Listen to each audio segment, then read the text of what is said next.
It's not common sense for them to actually enable them to come into the sports. It is never, ever, ever a woman pretending to be a man, a trans man, making the men's team. That's harming us. It's taking away our safety and our fairness. Say, folks, does the W in WNBA stand for woman or woke? By way of explanation, the WNBA was founded in 1996.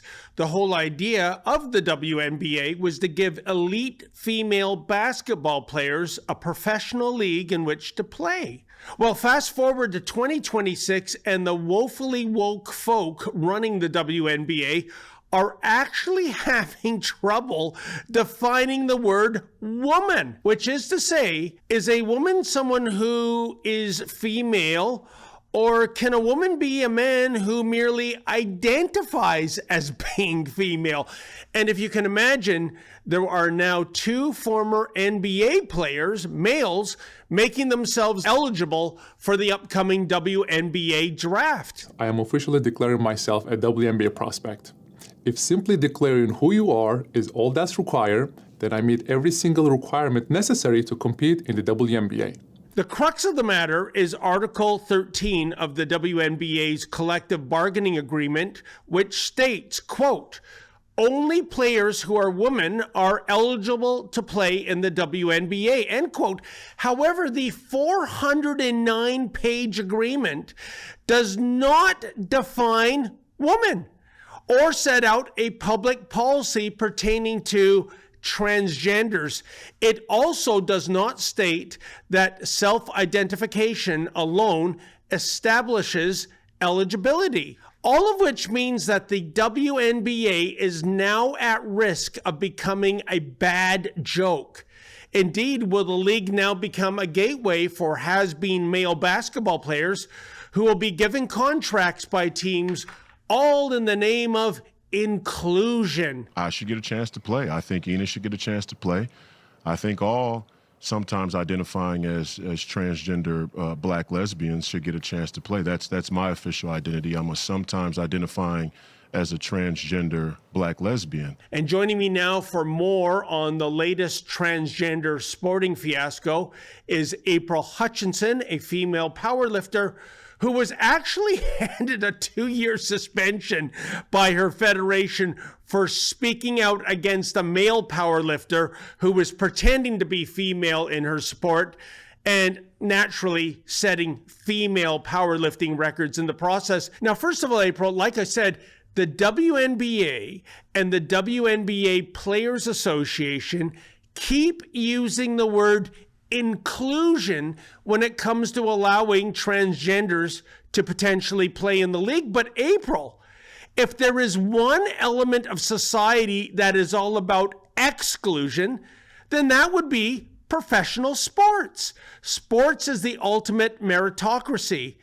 Namely, only the best get drafted, only the best get paid millions of dollars a year to play.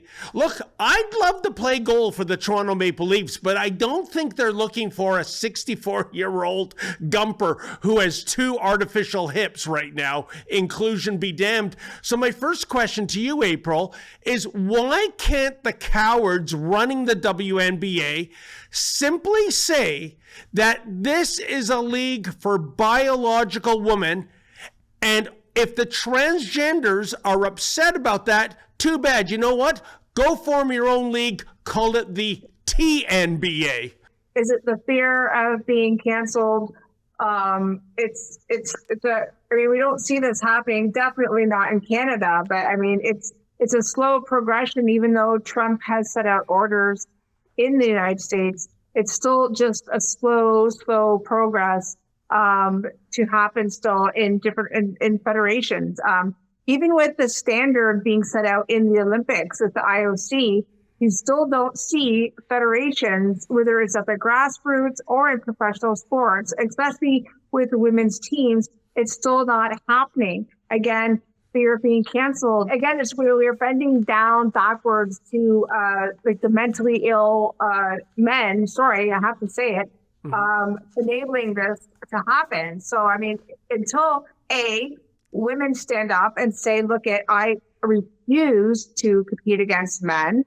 That's the number one thing that needs to happen. But until like federations take a stand and say, look, we want fair sport, unless we're just going to have men's sports. That's it. That's all it's going to be is men's sports. And April, I mean, let's address, as I alluded to earlier, the cowardice. I'm talking about the commissioner of the league, the owners, the Players Association, the coaches, the general managers, the players, with the exception of Sophie Cunningham. And look how she's getting roasted for just stating an obvious fact, protecting female safe spaces. But what I'm saying is that if they had this consensus that this is a league for biological women, sorry, that's the way it is, because for it to be otherwise would give males pretending to be females a huge advantage over the women in the WNBA.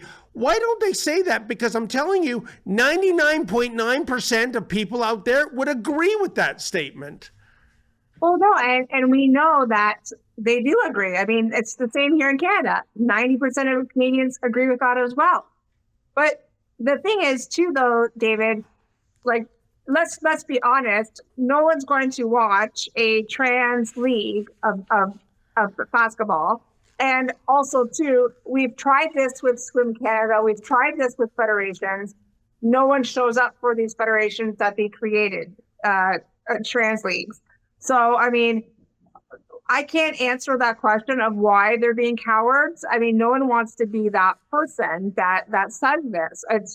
I think it's behind the scenes. I do believe it's like me when I was suspended.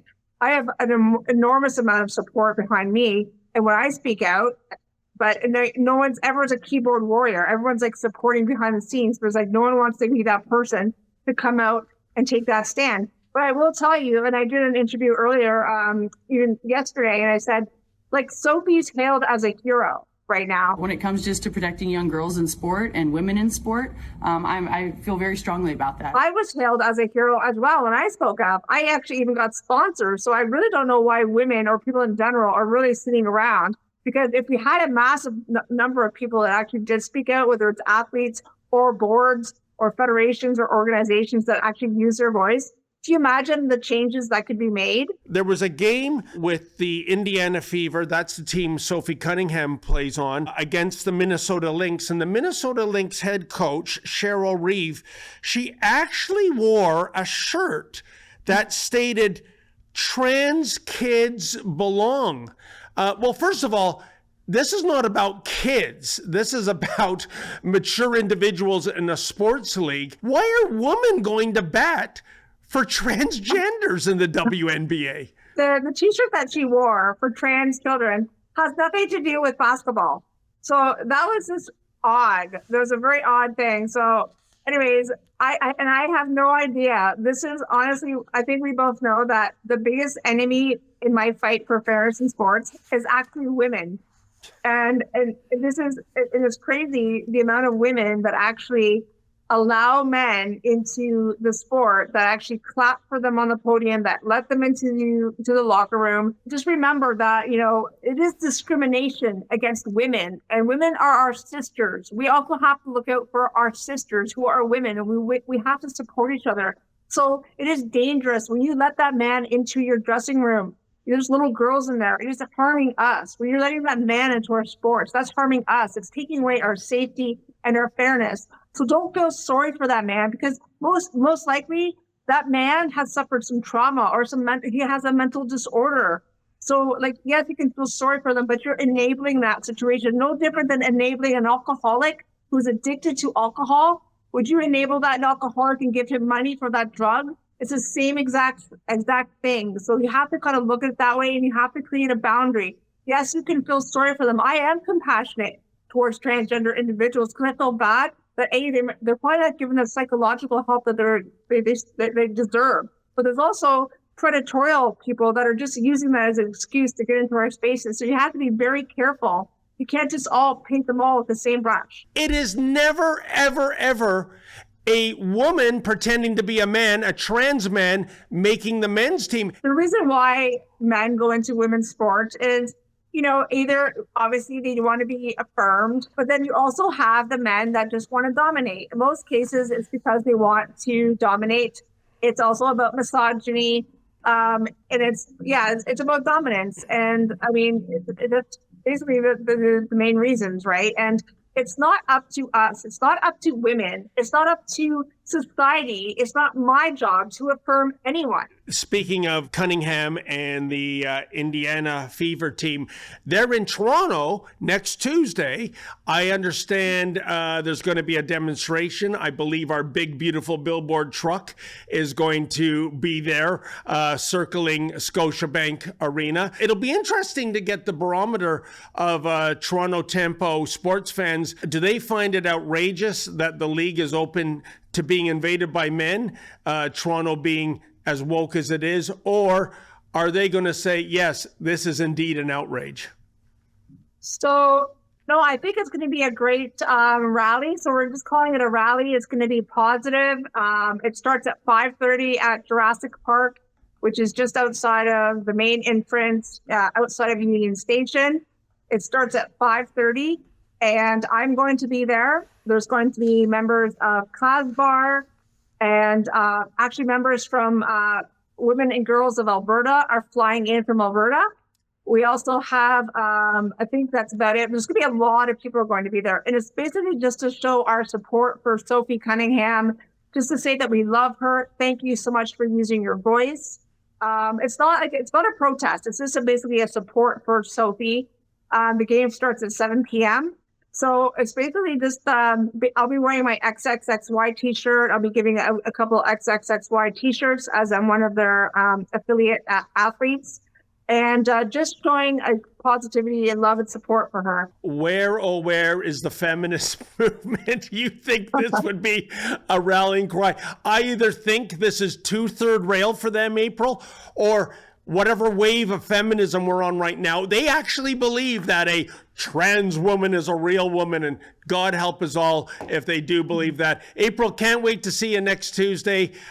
Keep fighting for women's rights, my friend. For sure. Thank you so much again, David. Love you guys. Got it.